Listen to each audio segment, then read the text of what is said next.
फिर नजर में फूल महके, दिल में फिर शम्माए जली। फिर नजर में फूल महके, दिल में फिर शम्माए जली। फिर तसव्वुर ने लिया उस बज़्म में जाने का नाम। ऐसी ही बज़्म का एहतमाम है आज, और मेहमान है बेमिसाल आवाज की मलिका, जिनकी आवाज सुनकर लोग झूम उठते हैं। आप हैं राइटर, पोएट और सिंगर शेफाली फ्रॉस्ट। तो आज परवाज में मेरे साथ मुलाकात कीजिए शेफाली फ्रॉस्ट से। आपका वेलकम है हमारे शो में। शेफाली जी, इससे पहले कि हम बातचीत करें, आपकी जिंदगी के बारे में जाने, हम चाहेंगे कि आप कोई कलाम हमें अपना सुनाएं। सारा आलम गोशबर आवाज है, आज किन हाथों में दिल का साज है। सारा तू जहाँ है, ज़मज़मा परदाज़ है।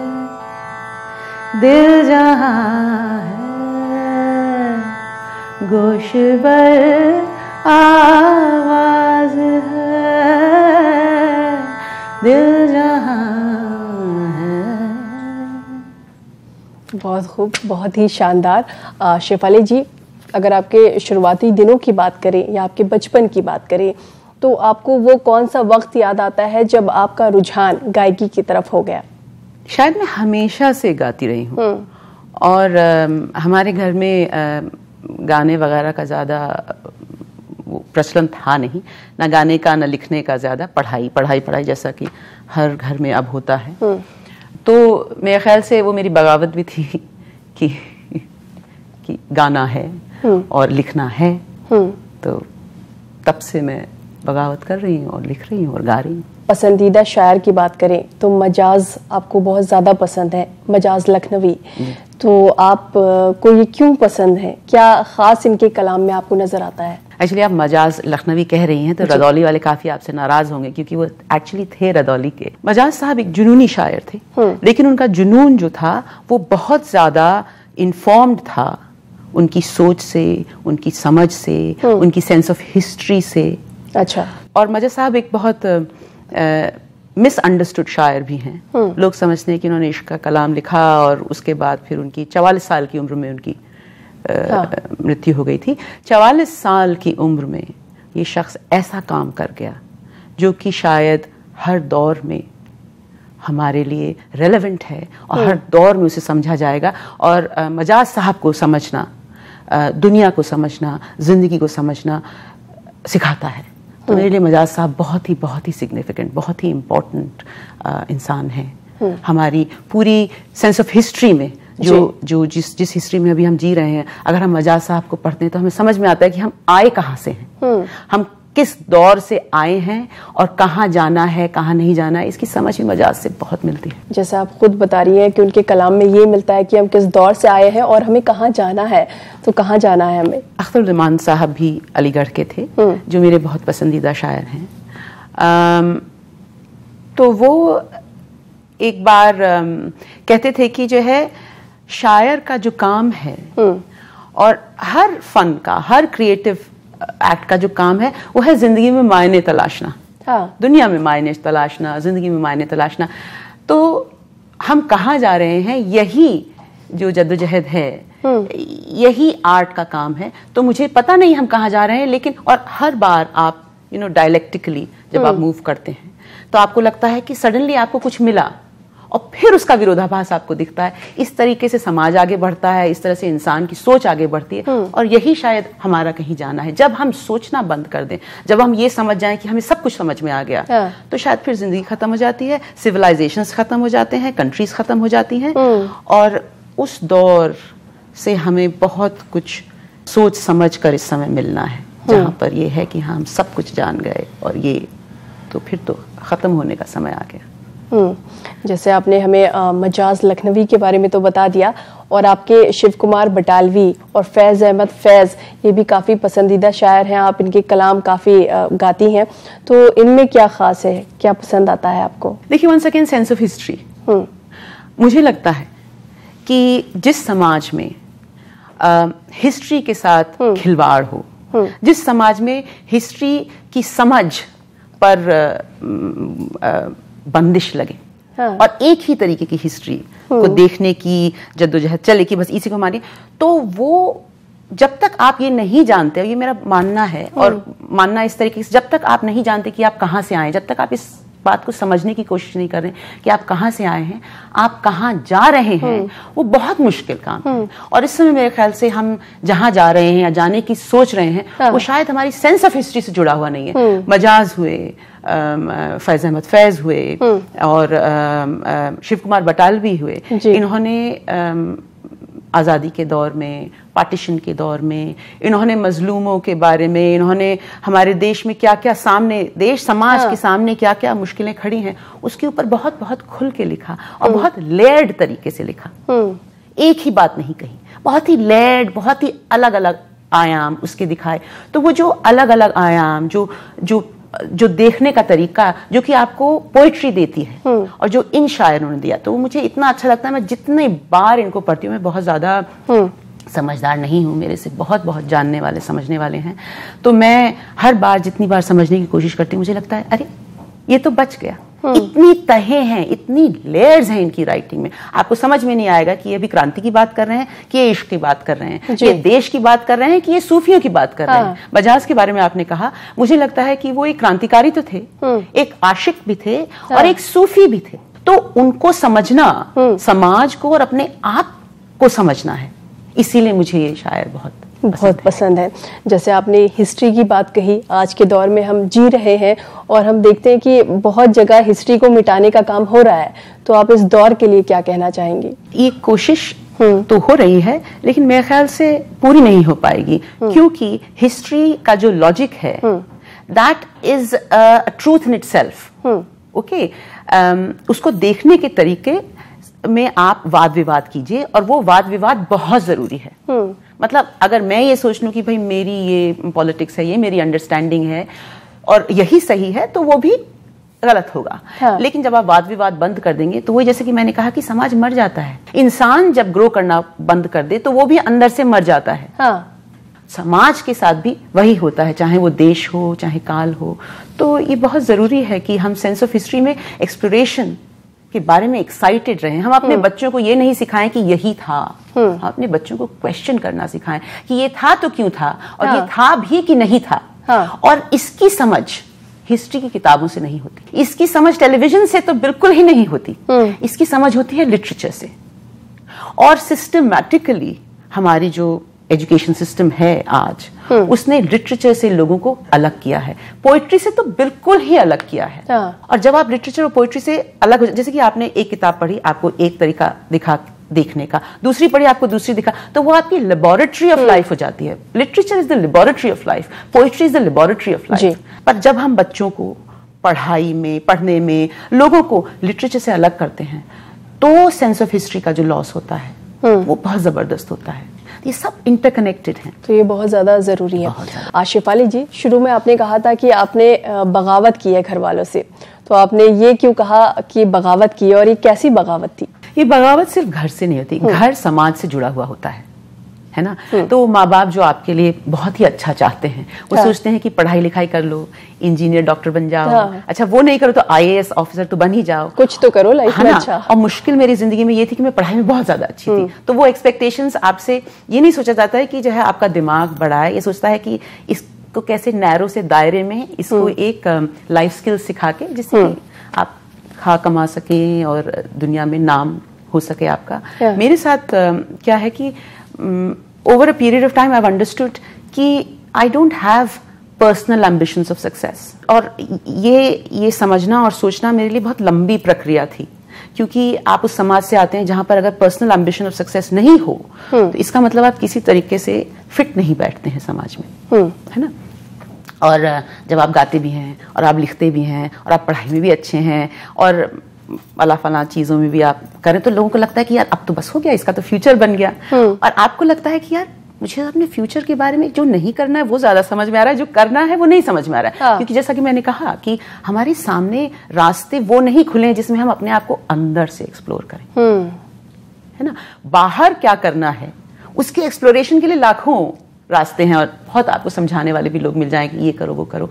अंदर एक्सप्लोरेशन के लिए जो लिटरेचर, जो लोग जो आपको मिले, जो आपको कहें कि हाँ तुम उल्टे सीधे काम सोच रहे हो, समझ रहे हो, लेकिन पता है ये सही है, तो ये भी बगावत है कि आप जो हैं IAS के इम्तहान में कहानियां लिख के चले आए और डॉक्टरी इंजीनियर की पढ़ाई होने के लिए मना कर दें, जबकि आप पढ़ाई में अच्छे हैं। और उसके बाद फिर आप गाना गाएं, जो कि मतलब बहुत ही वाहियात काम है एक तरीके से देखा जाए, क्योंकि अब तो खैर मतलब लोगों को करियर दिखने लगा है। मुझे तो करियर भी नहीं चाहिए था, मुझे तो मेरे लिए जो मेरी आर्ट है, मतलब आर्ट की अंडरस्टैंडिंग है, it has taken me a long time to accept that I am an artist, है ना। ये कहना भी बहुत मतलब एक रास्ता होता है जिसमें आप कहते हैं मैं हूं कौन ना। तो अभी मुझे सिर्फ ये पता है कि मैं आर्ट के अंदर हूं कहीं, है ना। मेरे लिए कविता लिखना, स्क्रीन प्ले लिखना, फिल्म्स बनाना, गाना, पोइट्री पढ़ना, सीखना, ये सब जिंदगी में मायने तलाशने के रास्ते थे। और जब आप मायना तलाश रहे होते हैं तो आप अराइव्ड एट नहीं होते हैं, आपको ये नहीं लगता कि हाँ बस ये मैं हूं। ये बड़ी एक वल्नरेबल सी सिचुएशन होती है। तो मेरे लिए ये सब जो है मायने तलाशने के जरिए हैं और लड़ने के जरिए हैं। जैसे आपने अभी कहा कि आप लिखती भी हैं, तो आपकी एक किताब है अभी मैंने देखा, उसमें आपकी एक पोयम है लफाड़िया चांद। तो लफाड़िया चांद क्यों, ऐसा टाइटल क्यों? क्योंकि चांद जो है हमेशा उसको खूबसूरती के मायने बताता है, पैमाने बताता है, तो फिर ये लफाड़िया चांद क्यों? मैंने इस कविता में ये देखा कि वो चांद जिसको जो पृथ्वी के आसपास घूमता है, तो उसका वजूद पृथ्वी से है, और उसकी जो रोशनी है वो सूरज से आती है, वो कहीं बीच में है, उसका अपना क्या वजूद है। तो वो जो सबऑल्टर्न अंडरस्टैंडिंग ऑफ पोइट्री जो हमें पढ़ने लिखने से मिली है, वो है ये लफाड़िया चांद। हम चाहेंगे आप कुछ लाइंस हमारे व्यूवर्स को सुनाएं। थके पानी के बुलबुले दुत्कारते हैं उसे, जो दूसरों की हर संधि में बोझ हुआ तीसरा सा। सतह की हर झिल्ली लतियाती है उसे, जो फेफड़े की हर धौंक में जकड़े है अब भी। डूबते सूरज का वो अध जला हिस्सा, जिसकी प्रचंडता में ही उसकी शीतलता का मूल था। उसे पता है तिकोन के एक कोने में अधमरी धरा, मरते हुए सूरज से मांगेगी आग उस ही की तरह कल। उसे पता है वो मरेगा नहीं कल, हर संधि एक भंवर है कल, अपने हाथों में पकड़े शून्य में विलीन अंत फिर आदि। जलते धुएं की राख पिएगा और जिएगा, रिश्ती कीचड़ से लपेटेगा गला और जिएगा। हर बुलबुला सांस पीता समुंदर हो जैसे, हर चिंगारी जिंदाइयत का एहसास। लौट लौट कर आएगा वो, पलट पलट कर निकाला जाएगा वो। लफाड़िया लतियाया बेआबरू चांद, वो मरेगा नहीं कल, देखना। बहुत खूब, बहुत बेहतरीन। आपकी इस बेहतरीन पोइट्री के बाद हम चाहेंगे कि आपकी आवाज में एक नगमा हो जाए। मुझे जाना है एक दिन तेरे बाज में, नाज से आखिर मुझे जाना है। अभी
वाह, बहुत बढ़िया शेफाली जी।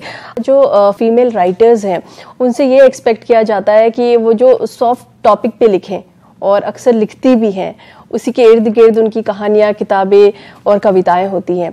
लेकिन आप जो लिखती हैं, आप सोसाइटी के लिए लिखती हैं, आपके टॉपिक जो हैं बाकियों से हटकर होते हैं, तो ऐसा क्यों? दो बातें हैं इसमें। एक तो महिलाएं जो अपने परिवेश के बारे में लिखती हैं वो बिल्कुल सही है। हाँ। कि आप घर में रहती हैं अगर, या जो आपकी दुनिया है, अगर वो जहां तक उसका विस्तार है आप उसके बारे में लिखिए। आप बाहर निकलने के बारे में लिखिए, ना बाहर निकलने के बारे में लिखिए, जो आपकी जो।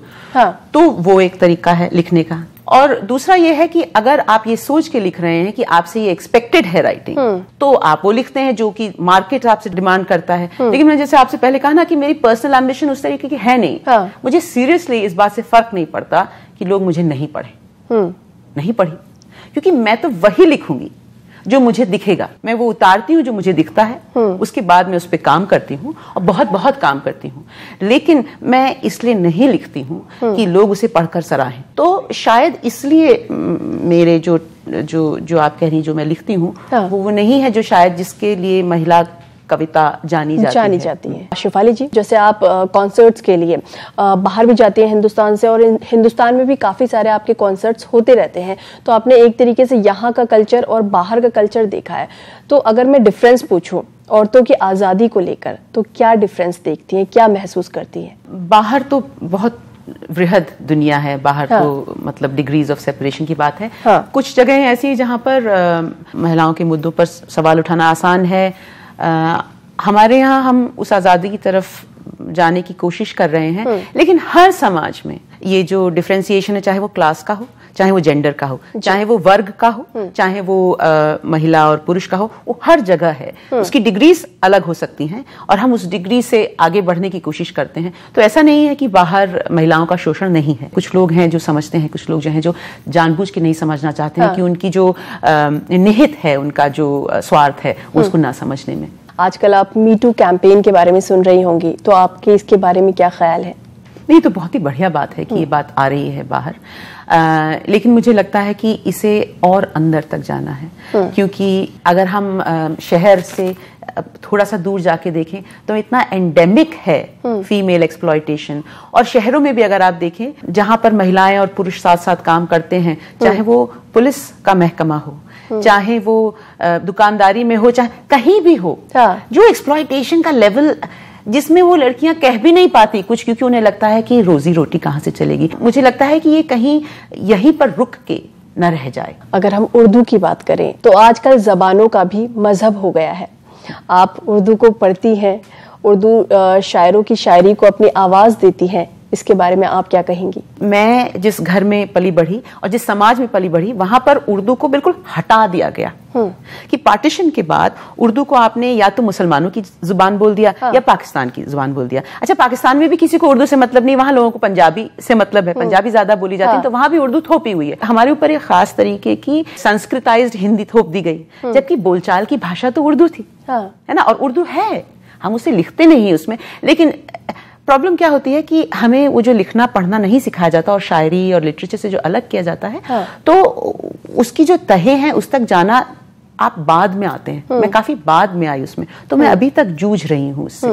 लेकिन मेरे लिए एक बहुत इंपॉर्टेंट चीज है, बहुत सारे लेवल्स पे, पर्सनल, पॉलिटिकल, सामाजिक, इंटेलेक्चुअल लेवल पे, कि मैं समझूं कि हम कहाँ से आए हैं, है ना, और उसके लिए उर्दू का समझना बहुत जरूरी है। अभी जैसे आप उर्दू के शायरों को पढ़ती हैं, आपको खुद उर्दू आती नहीं है, तो थोड़ा मुश्किल होता है समझना। बहुत मुश्किल होता है। और एक मैं आपको बताऊं, जो एलीट उर्दू बोलने पढ़ने वाले लोग भी है ना, उनकी भी एक प्रॉब्लम है कि वो हम नॉन एलीट उर्दू पढ़ने बोलने वालों को बहुत पकड़ के रखते हैं। यहाँ गलती नहीं करो, वहां गलती नहीं करो, तो उससे और डरता है इंसान, यू नो।